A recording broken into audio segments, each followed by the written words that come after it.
Finishing Fulham 1, Manchester United 2. Anyone got a cigar? Oh my days! If you saw Cookie 5 minutes ago, embarrassing. He was stomping his foot. He was in the fetal position. It was just, and then all of a sudden he was like, "I support my team, never in no doubt." Yeah. I wonder who's going to come out now and question his attitude at the start of the season as well, Garnacho. I'll tell you what, that could do you want to do it? That could be a big goal, couldn't it, for Manchester United? Huge. Some player, by the way. Because we talked about it earlier. This weekend, and I felt it talking to Frank Lampard yesterday, if you lose this weekend, that is a long, long 5 weeks if you're Frank Lampard to look at the league table, look at what went wrong. Would have been the same for Erik Ten Hag if Manchester United didn't win this game. All of a sudden, he can look at the league table and the top four is in sight. I mean, that could be a humongous goal come the end of the season. And as you say, what a talent Garnacho is. You're not gonna remember the second half that Fulham, and you're just gonna look that Man United won 2-1. Yep. 5 weeks time. It's got nothing to do with. And I was saying going into this weekend, the performance actually was, and people may jump, irrelevant. It was about the results just because of how big of the break was. Yep. You're not going to remember the performance. So this was massive. And this kid, well, D-God Reed, he's not slow.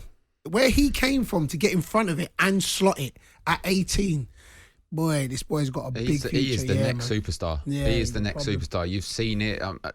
I tongue-in-cheek joked about Fernandes, Ten Hag, mentioning his attitude. He's clearly doing something right now because he's reaping the rewards of what he's doing in training, in the training ground, and he looks sensational. When he come on in the week against Aston Villa, changed that game as well, changed the game today, and you're absolutely right, Bayer. They come back 27th of December, I believe, Man United, Nottingham Forest. All they remember is our last game we beat Fulham 2-1. They don't remember the second half performance where they got dominated. Yeah. We won 2-1. We need to build on that. That is a huge, important goal. And I mean, if you're a Spurs supporter and obviously if you're Newcastle, Man City, you're thinking, I'd love the draw there. Love the draw there. Feel for Fulham. They played well. They gave it their all. They deserved something out of the game. At the end of it, Garnacho saved the day. I was at the North West Football Awards for talkSPORT on Monday. I spoke to Sammy McElroy about Erik Ten Hag. And when he came in, one of the things that McElroy, former United player, said was he needs to understand the DNA of the football club. And I said to him on Monday, has he shown you that he understands the DNA of the football club? And he said, absolutely. The DNA of Manchester United is bringing through young players. They have this ridiculous record stretching back thousands of games of an academy player being in the first team squad. And that's what Manchester United fans want to see.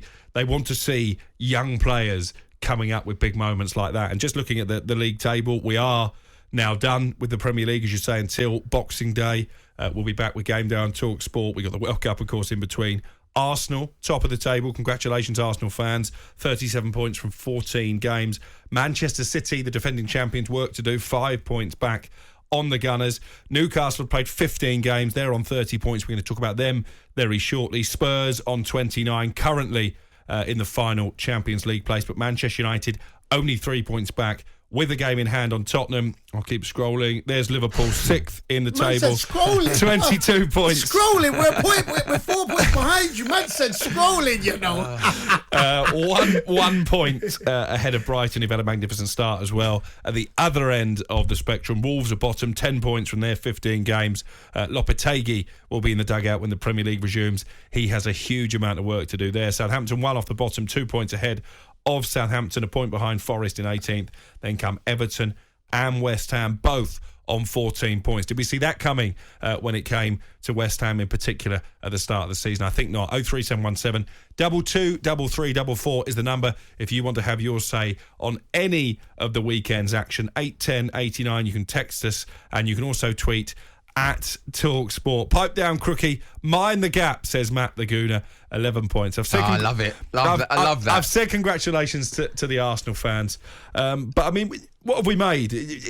Just quickly, though, before we talk about it, I just want to talk about Garnacho. And I want to ask you, because what I think, and Bayo, I don't know what you think, when you hear about his attitude problems or something, he seems a kid. It was something to do with him walking out with his laces not tied up. He Apparently seems a kid who's ambitious. Like that. Now, do you think Manchester United have to finish in the top four? Because, by the way, there are going to be people after him. They're going to be suitors. You're trying to sell an 18-year-old. I just think people, and if he is not attitude, but he's ambitious and he wants to play at the very, very best, which is what it looks like he wants to be, I think he needs to be playing Champions League. What do you think, Cookie?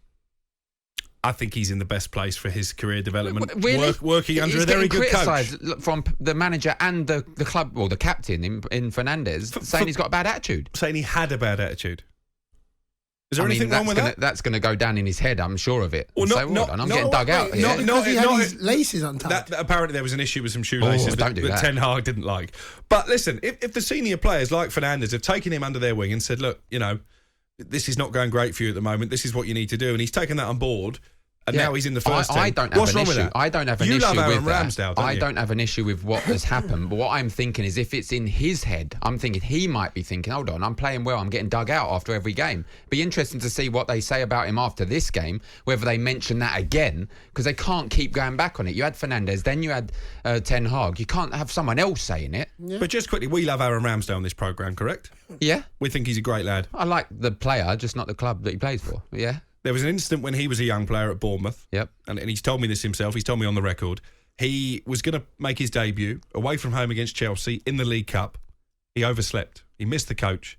So not only did he lose his place in the first team, Eddie Howe dropped him from the squad altogether. Yeah, but he told you that. And that was privately. his sliding doors moment. He told you that privately. You didn't hear that publicly from the manager or a player. Well, that's not in an bad, interview. That's not fine. a bad attitude.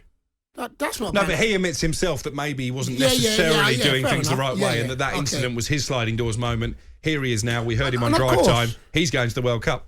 Yeah. Listen, you're a product of your experiences. So if the young boy had to go through that and enter, Ten Hag's come in, Fernandez has come in and said that, and for him, it's like, oh, you know what? The spotlight's on me. I'm now amongst the big boys, so I'm gonna have to. That's fair enough. You know what I'm saying? Yep. Because there's a hierarchy, and you got to learn where you got to learn. But at the same time, the boy's gifted. And if he is ambitious enough and he feels like, listen, I actually don't want this narrative to follow me around. Yeah. And if I'm not going to play, and then I express that I want to play, all of a sudden they're going to start saying, oh, bad attitude, big time.